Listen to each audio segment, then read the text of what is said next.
حاليا نحن عم نشتغل ضمن حملة أطلقت هاي الحملة تعاون بين 74 منظمة وشخصيات نسائية داخل التنظيم داخل التنظيمات النسائية.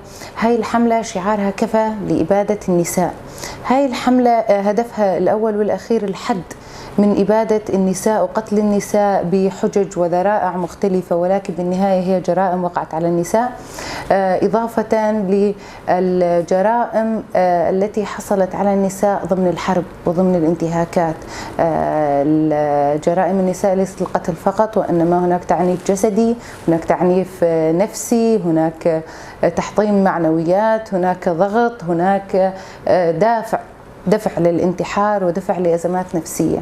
فهاي الحملة هي لمناهضة هذا العنف اللي قائم على النساء بشكل عام. هاي الخطوة أنا بشكل عام يعني أولا بشكل عام هي خطوة أكيد تاريخية، يعني هاي مرحلة تاريخية بالنسبة للنساء أنه يكون في هذا التنظيم وهذا التجمع وهاي الحملة تطلق لإبادة النساء، فهذا شيء مو قليل وكنا محتاجينه من قبل نحن. فهاي خطوة أكيد تحسب لميزان النساء وتحسب خطوة إيجابية إلنا، وأنا كشخص كمان رأيي الشخصي في لها يعني أعتبرها هاي نقطة تحول إلنا كنساء، أو أول خطوة على الطريق الصحيح لتحرير المرأة، لإنقاذ المرأة. فعم تشتغل هاي الرفاق أو هاي المنظمات أو هاي الجمعيات أو هاي الشخصيات اللي موجودة ضمن التنظيمات النسائية على هذا الموضوع للحد من هذه الظاهرة. نحن كلجنة اجتماعية ندعم أكيد هذه الحملة. أولا نحن عضو ضمن هذه الحملة أو ركيزة ضمن هذه الحملة. اللجنة الاجتماعية أنا أحب أعرف عنها بكم ثانية.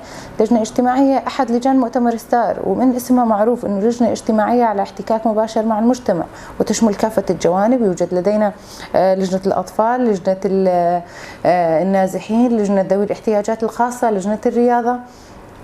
أكيد يعني نحن راح نغطي كافة جوانب وشرائح المجتمع، إضافة إلى هناك مؤسسات تنطوي ضمن اللجنة الاجتماعية، منها وقفة المرأة الحرة، منها الدين والمجتمع، زوجات وأمهات الشهداء سابقا. منظمة سارة هي لمناهضة العنف ضد المرأة، وهذا المركز أو هذه المؤسسة هي تنطوي ضمن اللجنة الاجتماعية واختصاصها المباشر العنف ضد المرأة. فنحن أكيد متابعين، نحن بالصدارة، رح نقدر نقول نحن بالخط الأول في هذه الحملة لمناهضة هذه الحالة. نبارك هذه الحملة أو هذه الخطوة على جميع نساء العالم. ما دام أنه في مرأة واحدة يقع عليها الظلم فتعتبر جميع النساء لم يتم تحريرها. فنبارك هاي الحملة على جميع نساء العالم، وهذا التوحد وهذا التنظيم وهذا التكاتف اللي ما سبق انه صار، واللي دليل على انه نحن كحركات نسائية مشينا على الخط الصحيح، وانه وصلنا لدرجة انه يكون لنا تنظيم ولنا رأي ولنا حق بتقرير مصيرنا وانقاذ اخواتنا.